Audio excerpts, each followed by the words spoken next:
ওম শান্তি। আজকের সাকার মহাবাক্য ১৩ই এপ্রিল ২০২৪। বাবা বলেছেন, মিষ্টি বাচ্চারা, বাবা ২১ জন্মের জন্য তোমাদের অন্তর এমন আনন্দে ভরে দেন যে তোমাদের আনন্দ উপভোগ করতে মেলা ইত্যাদিতে যাওয়ার দরকার নেই। প্রশ্ন, যে বাচ্চারা এখন বাবার সহযোগী হয় তাদের জন্য কি কি গ্যারান্টি রয়েছে? উত্তর, শ্রীমত অনুসারে রাজধানী স্থাপনের কাজে সহযোগী বাচ্চাদের জন্য গ্যারান্টি রয়েছে যে তাদের কখনো কাল গ্রাস করতে পারে না। শতযোগী রাজধানীতে কখনো অকালে মৃত্যু হতে পারে না। সহযোগী বাচ্চাদের বাবা এমন প্রাইজ দেন যার দ্বারা তারা ২১ জন্ম অমর হয়ে যায়। ওম শান্তি। পূর্ব নির্মিত সৃষ্টিচক্র অনুযায়ী কল্পপূর্বের মতো শিব ভগবান বাচ, নিজের পরিচয় তো বাচ্চারা এখন পেয়েছে, পিতার পরিচয়ও প্রাপ্ত হয়েছে। এখন তোমরা আস্তিক হয়েছ, অসীম জগতের পিতাকে জেনেছ এবং অসীম জগতের সৃষ্টির আদি মধ্য অন্তের কথাও জেনেছ। নম্বর অনুযায়ী পুরুষার্থ অনুসারে কেউ ভালোভাবে জেনে গেছে, অন্যদের বোঝাতে পারে, কেউ আধা বোঝে, কেউ আরও কম। যেমন লড়াই ক্ষেত্রে কেউ চিফ কমান্ডার, কেউ ক্যাপ্টেন, কেউ অন্য পদে অধিষ্ঠিত থাকে। রাজত্বের মালাতেও কেউ ধনী প্রজা, কেউ গরিব প্রজা নম্বর অনুযায়ী হয়। বাচ্চারা জানে অবশ্যই আমরা নিজেরাই শ্রীমতের আধারে সৃষ্টিতে শ্রেষ্ঠ রাজধানী স্থাপন করি। যে যত পরিশ্রম করে সে বাবার কাছে তত পুরস্কার প্রাপ্ত করে। আজকাল শান্তির জন্য পরামর্শ দিলেও প্রাইজ দেওয়া হয়। বাচ্চারা, তোমাদেরও প্রাইজ দেওয়া হয়। সেসব তারা প্রাপ্ত করে না, তারা সব কিছু অল্পকালের জন্য প্রাপ্ত করে। তোমরা বাবার শ্রীমত অনুযায়ী নিজেদের রাজধানী স্থাপন করছো, তাও ২১ জন্মের জন্য, ২১ কুলের গ্যারান্টি সহ। সেখানে শৈশবে বা যৌবনে কাল গ্রাস করে না। এই কথাও জানো যে না তোমাদের মন ছিল না চিত্ত ছিল। এখন আমরা এমন স্থানে এসে বসেছ যেখানে তোমাদের স্মরণিক রয়েছে, যেখানে ৫,০০০ বছর পূর্বেও সার্ভিস করা হয়েছিল। দিলবারা মন্দির, অচল ঘর, গুরু শিখর আছে। উঁচু থেকে উঁচু সদ্গুরু তোমরা পেয়েছ, তারও স্মরণিক রয়েছে। অচল ঘরের রহস্য তোমরা বুঝেছ। সেটা হলো অর্থাৎ পরমধামের মহিমা। তোমরা উঁচু থেকে উঁচু পদ প্রাপ্ত করো নিজস্ব পুরুষার্থ দ্বারা। এ হলো ওয়ান্ডারফুল তোমাদের জড় সারণিক। আর তোমরা এখানে চৈতন্য বসে আছো, সেখানেই তোমরা চৈতন্য এসে বসেছ। এইসব হলো রুহানি কারবার, যা কল্পপূর্ব এমন হয়েছিল। তার পুরো স্মরণিক এখানে রয়েছে। নম্বর অনুযায়ী স্মরণিক আছে। যেমন কোনো বিশেষ বড় পরীক্ষা পাশ করলে অন্তরে খুশির অনুভূতি হয়, চমক দীপ্তি বেড়ে যায়। তার ফার্নিচার, পোশাক আশাকে সব প্রভাব পড়ে, সব তার উন্নতি হয়, ভালো হয়। তোমরা তো বিশ্বের মালিক হও, তোমাদের কারো সঙ্গে তুলনা হয় না। এও হলো স্কুল, যিনি পড়াচ্ছেন তাকে তোমরা জানো। ভগবান বাচ, ভক্তি মার্গে যাকে স্মরণ করো, পূজা করো, কিছুই জানা থাকে না কেন করছো, কাকে করছো। বাবা নিজে সম্মুখে এসে সব রহস্য বুঝিয়ে দেন, কারণ এই স্মরণিকগুলি সব তোমাদের ভবিষ্যতের স্থিতির স্মারক চিহ্ন। এখনো রেজাল্ট বের হয়নি। যখন তোমাদের অবস্থা সম্পূর্ণ হয় তখন ভক্তি মার্গে তারই স্মরণিক তৈরি হয়। যেমন রাখি বন্ধন উৎসব পালনের স্মরণিক রয়েছে। যখন সম্পূর্ণ পাকা রাখি বন্ধনে আবদ্ধ হয়ে আমরা নিজের রাজ্যভাগ্য প্রাপ্ত করি তখন সে স্মরণিক পালন হয় না। এখন তোমাদের সব মন্ত্রের অর্থ বোঝানো হয়েছে, ওম শব্দের অর্থ বোঝানো হয়েছে। ওম শব্দের অর্থ বিশাল নয়। ওমের অর্থ হলো অহম আত্মা, মম শরীর, অর্থাৎ আমি আত্মা, আমার শরীর। অজ্ঞানকালে তোমরাও দেহ অভিমানে থাকো, তখন নিজেকে শরীর নিশ্চয় করো। প্রতিদিন ভক্তি মার্গে আত্মার কোয়ালিটি নিচে নামতে থাকে, তমপ্রধান হতে থাকে। প্রতিটি জিনিস প্রথমে শতপ্রধান হয়, ভক্তিও প্রথমে শতপ্রধান ছিল। যখন এক সত্য শিব বাবাকে স্মরণ করা হতো, তোমাদের সংখ্যাও কম ছিল। প্রতিদিন বৃদ্ধি অনেক হওয়ার আছে। আগামী দিনে ভিড় উপচে পড়বে। বিদেশে বেশি সন্তান জন্ম নিলে তাদের পুরস্কার দেওয়া হয়। বাবা বলেন, কাম হলো মহাশত্রু। সৃষ্টির অনেক বৃদ্ধি হয়েছে, এখন পবিত্র হও। তোমরা বাচ্চারা সৃষ্টির আদি মধ্য অন্তকে এখন বাবার দ্বারা জেনেছ। শতযুগে ভক্তির নাম গন্ধ থাকে না।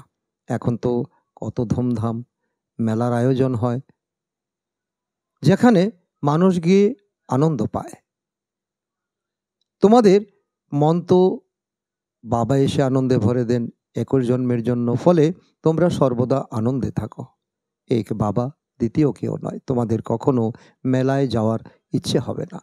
মানুষ যেখানে যায় সুখের জন্য, তোমাদের পাহাড়ে যাওয়ার দরকার নেই। এখানে দেখো মানুষ কিভাবে মারা যায়। মানুষ তো সত্যযুগে, কলিযুগ, স্বর্গ নরক কিছুই জানে না। তোমরা বাচ্চারা সম্পূর্ণ জ্ঞান প্রাপ্ত করেছ। বাবা বলেন না যে তোমাদের এখানে আমার সঙ্গে থাকতে হবে, তোমাদের ঘর সংসারও দেখতে হবে। কারণ এখানে বসে থাকলে চলবে না। বাচ্চারা বাবার কাছ থেকে দূরে তখন যায় যখন কোনো কথায় খিটখিট হয়। তবু তোমরা বাবার সঙ্গে থাকতে পারো না। সবাই শতপ্রধান হতে পারে না। কেউ শত, কেউ রজ, কেউ তম। আর এই অবস্থায় চলতে থাকে। সবাই একত্রে থাকতে পারবে না। এইরূপ রাজধানী তৈরি হচ্ছে। যে যত বাবাকে স্মরণ করবে সেই অনুসারে রাজধানীতে পদ প্রাপ্ত করবে। কেউ উচ্চ পদ প্রাপ্ত করবে, কেউ মধ্যম, কেউ কনিষ্ঠ। মুখ্য কথা হলো বাবাকে স্মরণ করার। বাবা স্বয়ং ড্রিল শেখান, কারণ এই সময় তিনি এসে বাচ্চাদেরকে রাজযোগ শেখাচ্ছেন। এ হলো ডেড সাইলেন্স। তোমরা এখানে যা কিছু দেখছো সেসব দেখবে না। দেহসহ সব কিছু ত্যাগ করতে হবে। তোমরা কি দেখছো? এক নিজের ঘর অর্থাৎ পরমধাম, আর পড়াশোনা অনুযায়ী যে পদমর্যাদা প্রাপ্ত করো। ওই সত্যযুগী রাজত্ব তোমরাই জানো। যখন শতযুগ আছে তো ত্রেতা নেই, ত্রেতা আছে তো দাপর নেই, দাপর আছে তো কলিযুগ নেই। এখন কলিযুগ ও সঙ্গম যুগ দুই আছে। কারো জন্য কলিযুগ, আর তোমাদের জন্য এখন সত্যযুগ নয়, এখন সঙ্গম যুগ।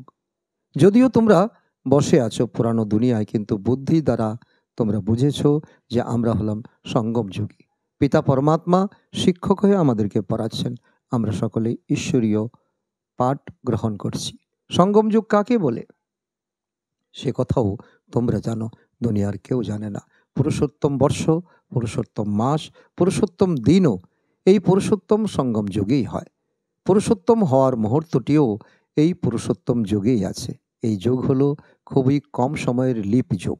খুব অল্প সময়ে তোমরা পুরুষার্থ করে নর থেকে নারায়ণ তৈরি হও। তোমরা ডিগবাজি খেলো, যার দ্বারা তোমরা স্বর্গে আসো। বাবা দেখেছেন সাধু সন্ন্যাসীরা বা অন্য মানুষরা কিভাবে ডিগবাজি দিতে দিতে যাত্রা করে, খুব কষ্ট করে। কিন্তু এটা কোনো কঠিন ব্যাপার নয়। এ হলো যোগবলের কথা। বাচ্চারা, স্মরণের যাত্রা কি তোমাদের কঠিন অনুভব হয়? নাম তো খুব সহজ রাখা হয়েছে, যাতে কেউ শুনে ভয় না পায়। সহজ রাজযোগ। তারা বলে, বাবা আমরা যোগে থাকতে পারি না। বাবা তখন হালকা করে দেন। এ হলো বাবার স্মরণ, যোগ নয়। স্মরণ তো সব কিছু করা হয়। বাবা বলেন, নিজেকে আত্মা নিশ্চয় করো। তোমরা হলে বাচ্চা, তাই না? উনি তোমাদের পিতা এবং দ্বৈত ও দ্বৈত হলেন তিনি। সব দ্বৈতারা তাকে স্মরণ করে, তোমরা আত্মারা তাকে স্মরণ করো। তবে বাবা শব্দটিও যথেষ্ট। দিল থেকে বাবা বলো। ভক্তি মার্গে তোমরা মিত্র, আত্মীয় স্বজনের স্মরণ করো। তবু হে প্রভু, হে ঈশ্বর অবশ্যই বলো। কেবল জানো না যে তিনি কে। আত্মাদের পিতা হলেন পরমাত্মা। এই দেহের পিতা তো হলেন দেহধারী। আত্মাদের পিতা হলেন অশরীরী। তিনি কখনো পুনর্জন্মে আসেন না। অন্যরা সবাই পুনর্জন্মে আসে, তাই বাবাকেই স্মরণ করে। নিশ্চয়ই কখনো সুখ দিয়েছিলেন। ওনাকে বলা হয় দুঃখহর্তা, সুখকর্তা, কিন্তু তার নাম, রূপ, দেশ, কালকে তারা জানে না। যত মানুষ তত কথা, নানাজনের নানান মত। বাবা কতখানি ভালোবেসে পড়ান। তিনি হলেন ঈশ্বর শান্তিদাতা। তার কাছে অনেক সুখ প্রাপ্ত হয়। একটাই গীতা শুনিয়ে পতিতদের পবিত্র করেন। প্রবৃত্তি মার্গ চাই, তাই না? মানুষ কল্পের আয়ু লক্ষ বছর বলে দিয়েছে, তাহলে অসংখ্য মানুষ হয়ে যেত। কতখানি ভুল করেছে, এই জ্ঞান তোমরা এখন প্রাপ্ত করো, যা পরে লুপ্ত প্রায় হয়ে যায়। চিত্র তো আছে যাদের পূজা হয়, কিন্তু নিজেদের দেবতা ধর্মের নিশ্চয় করে না। যে যার পূজা করে সে সেই ধর্মের, তাই না? এই কথা বুঝতে পারে না যে আমরা হলাম আদি সনাতন দেবী দেবতা ধর্মের, তাদেরই বংশধর। এই কথা বাবাই বুঝিয়ে দেন। বাবা বলেন, তোমরা পবিত্র ছিলে, পরে তমপ্রধান হয়েছ, এখন পবিত্র শতপ্রধান হতে হবে। গঙ্গা স্নান করে কি সেই রূপ হওয়া যাবে? পতিত পাবন তো হলেন বাবা। তিনি যখন এসে পথ বলে দেবেন তখন তো পবিত্র হবে। আহ্বান করে কিন্তু কিছুই জানে না। আত্মা ডাকে অর্গানস দ্বারা, হে পতিত পাবন বাবা, এসে আমাদের পবিত্র করো। সবাই পতিত কাম চিতায় জলে পড়তে থাকে। এই খেলা এরকমই তৈরি হয়ে আছে।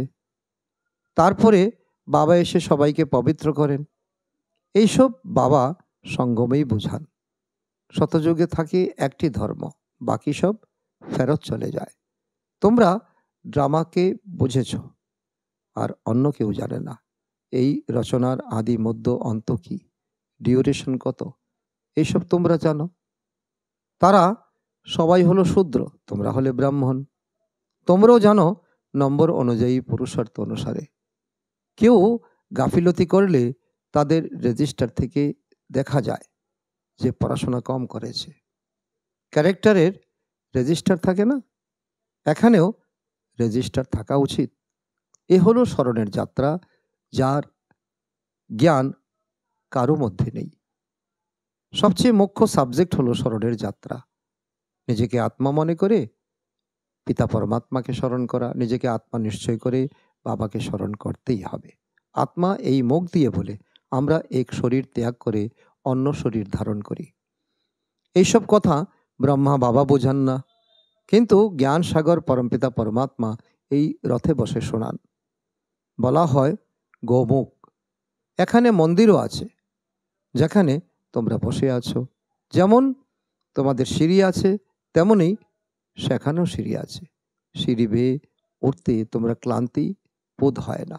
তোমরা এখানে এসেছো বাবার কাছে পড়াশোনা করে রিফ্রেশ হওয়ার জন্য। সেখানে সাংসারিক ঝামেলা অনেক থাকে, শান্তিতে বসে শুনতেও পারে না। চিন্তন বা সংকল্প চলতেই থাকে, কেউ যেন না দেখে যত তাড়াতাড়ি সম্ভব বাড়ি ফিরে যাই। অনেক চিন্তা থাকে, এখানে কোনো চিন্তা নেই। যেমন হোস্টেলে থাকে, এখানে ঈশ্বরীয় পরিবার আছে, শান্তিধামে ভাই ভাই থাকে।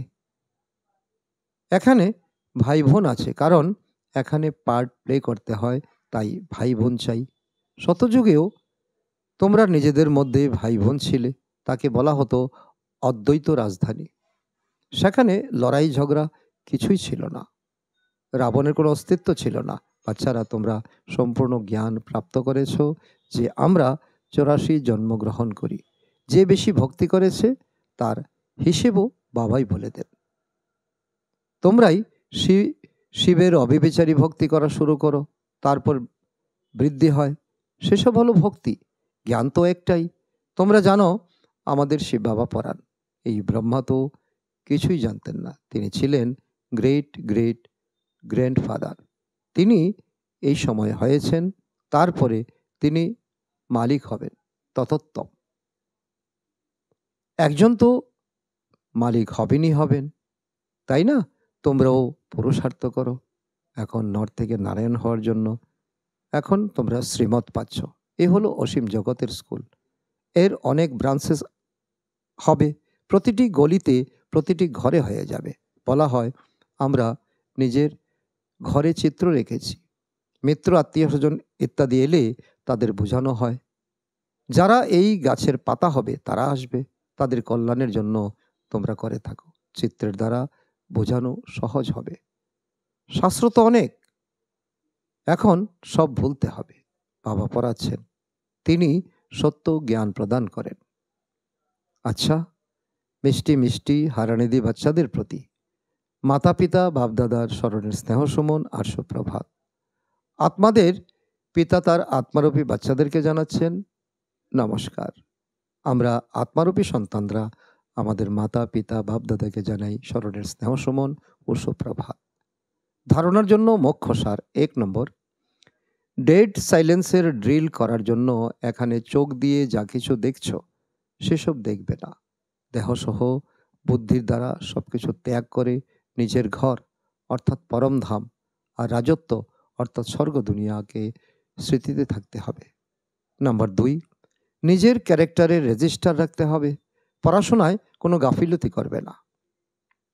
এই পুরুষোত্তম সঙ্গম যুগে পুরুষোত্তম হতে হবে এবং অন্যকেও পুরুষোত্তম বানাতে হবে। আজকের বরদান, সদা সর্বপ্রাপ্তিগুলির দ্বারা ভরপুর থাকা হর্ষিত মুখ হর্ষিত চিত ভব। তার অর্থ, যখনই কোনো দেবী বা দেবতার মূর্তি বানানো হয় তো তাতে চেহারা সদা হর্ষিত দেখানো হয়। তো তোমাদের এখনকার হর্ষিত মুখ থাকার স্মরণিক চিত্রতেও দেখিয়ে থাকে। হর্ষিত মুখ অর্থাৎ সদা সর্বপ্রাপ্তিতে ভরপুর। যে ভরপুর থাকে সেই হর্ষিত থাকতে পারে। যদি কোনো অপ্রাপ্তি হয় তো হর্ষিত থাকতে পারবে না। কেউ যতই হর্ষিত থাকার চেষ্টা করুক, বাইরে থেকে হাসবে কিন্তু হৃদয় থেকে নয়। তোমরা তো হৃদয় থেকে হাসতে থাকো, কেননা সর্বপ্রাপ্তিতে ভরপুর হর্ষিত চিত্ত। আজকের স্লোগান, পাস উইথ অনার হতে হলে প্রতিটি খাজানার জমার খাতা যেন ভরপুর থাকে। আচ্ছা, ওম শান্তি। এই ঠ্যাংটা একটু লাম্ব, আমি তো ভুলে তোরে কইছি এটা লাম্ব একটু। ঘন্টু দ্বিতীয়টা চালু কর।